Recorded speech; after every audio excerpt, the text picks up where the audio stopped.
Assalamualaikum warahmatullahi wabarakatuh. Kami dari kelompok A5 akan mempresentasikan pemeriksaan protein urin. Bentuk protein.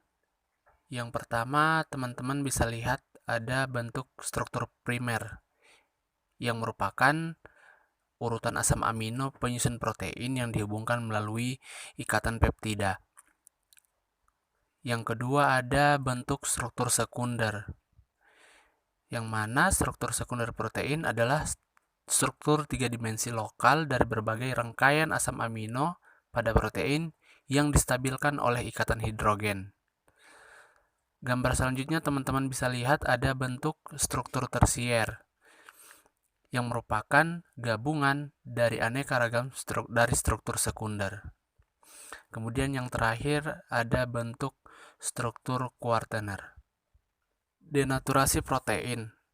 Faktor-faktor penyebab denaturasi protein yang pertama ada perubahan pH, yang kedua panas, yang ketiga pelarut organik, dan yang keempat garam-garam dari logam berat.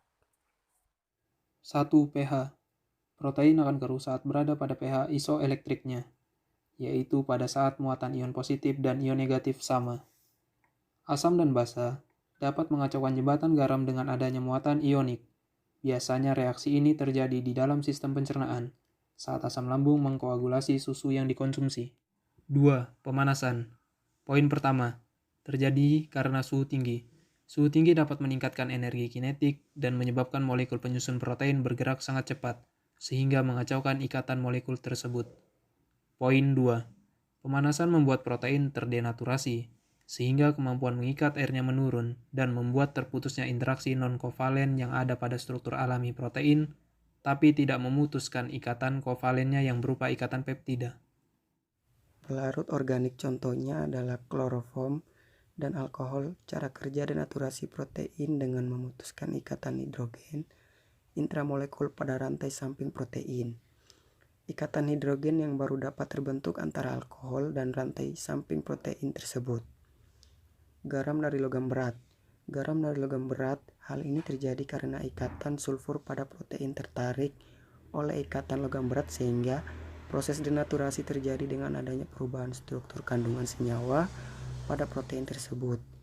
Logam berat umumnya mengandung Hg2+, Pb2+, Ag1+, Ti1+, C2+, akan mengakibatkan terbentuknya garam protein logam yang tidak larut.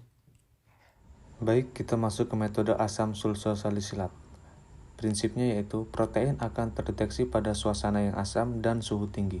Suhu tinggi dilakukan dengan pemanasan yang membuat protein terdenaturasi, sedangkan pada suasana yang asam akan mendekatkan pada titik isoelektris, sehingga menimbulkan kekeruhan yang diukur secara semi-kuantitatif.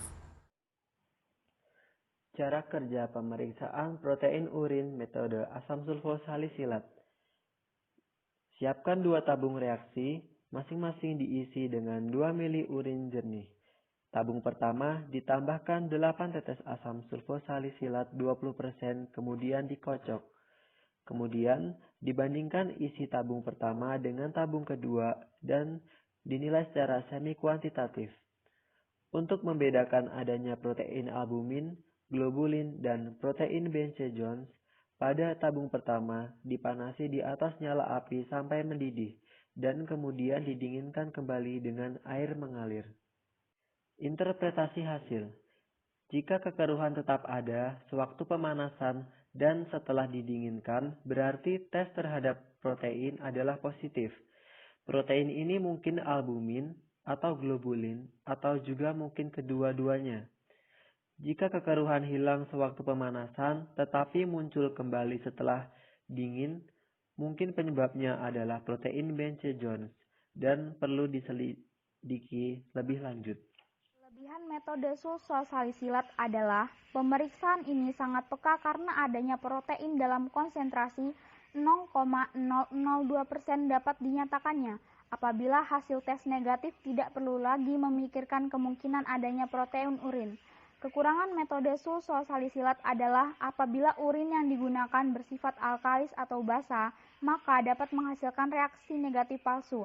dan urin yang keruh dapat menghasilkan positif palsu, sehingga harus disentrifuge terlebih dahulu, membuat waktu pemeriksaan menjadi lama.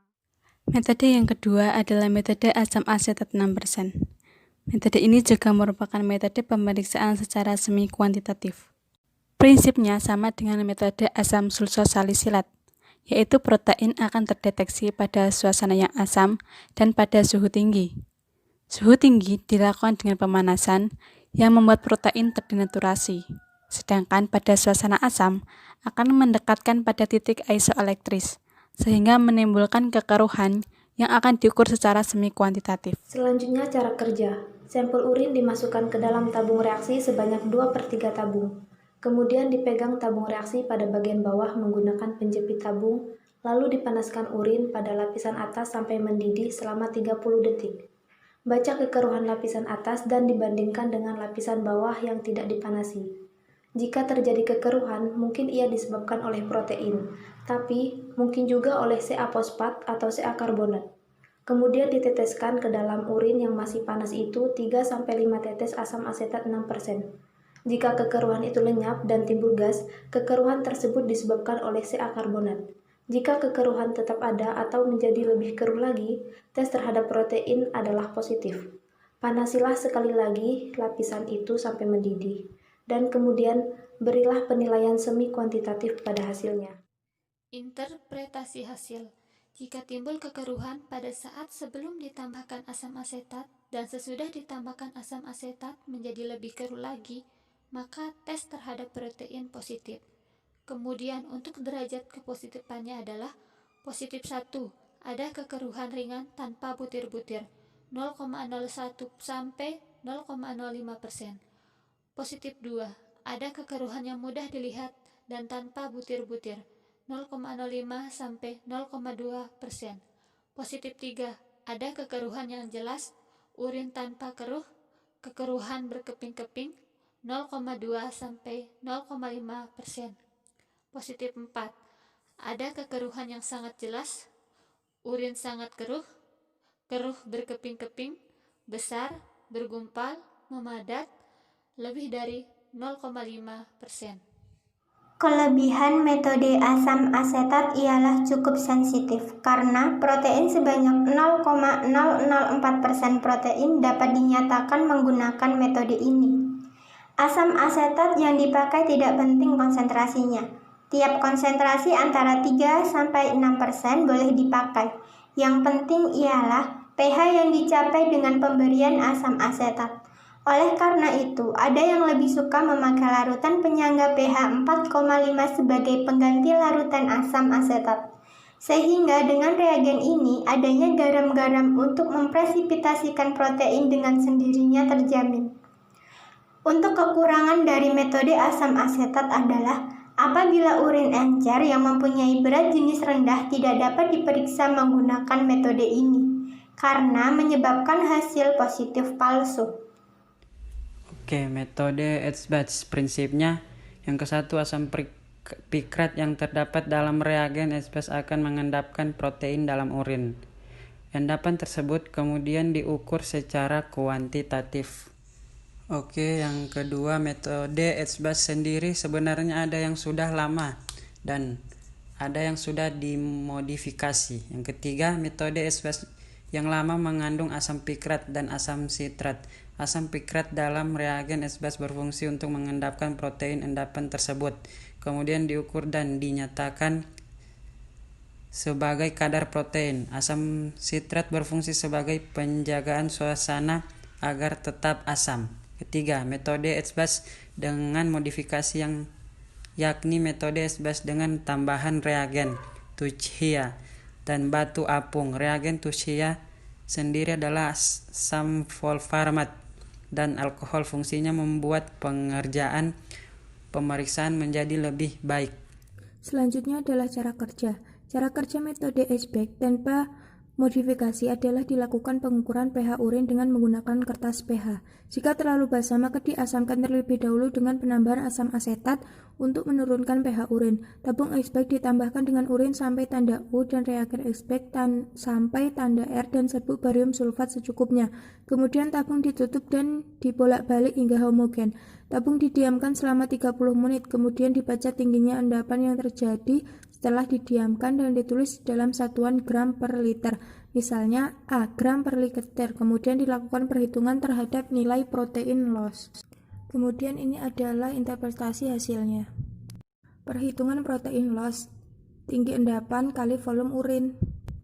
Nah, ini adalah contoh soal dari rumus tersebut.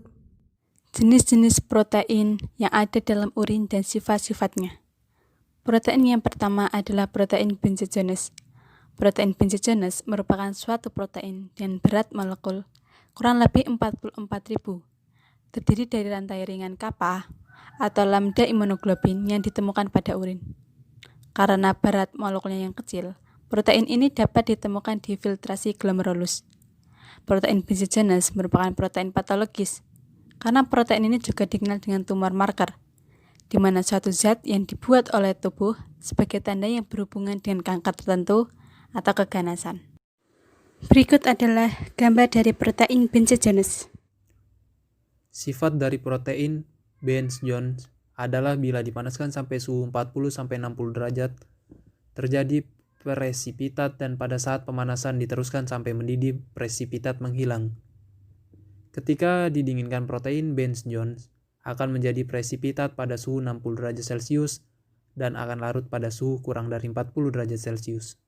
Protein albumin. Albumin adalah salah satu protein utama dalam plasma manusia dan menyusun sekitar 60% dari total protein plasma. Kadar albumin normal dalam urin berkisar antara 0 sampai 0,4 gram per liter per hari. Albumin adalah protein yang dapat larut dalam air, serta terkoagulasi oleh panas. Larutan albumin dalam air dapat diendapkan dengan penambahan amonium sulfat dengan konsentrasi 70-100%, atau bisa dengan pengaturan pH antara 4,6 sampai 4,9. 3. Protein globulin. Globulin mempunyai sifat sukar larut dalam air murni, tetapi dapat larut dalam larutan garam netral, misalnya NaCl encer. Larutan globulin dapat diendapkan dengan penambahan garam amonium sulfat hingga setengah jenuh. Globulin akan mengendap dan dapat dipisahkan.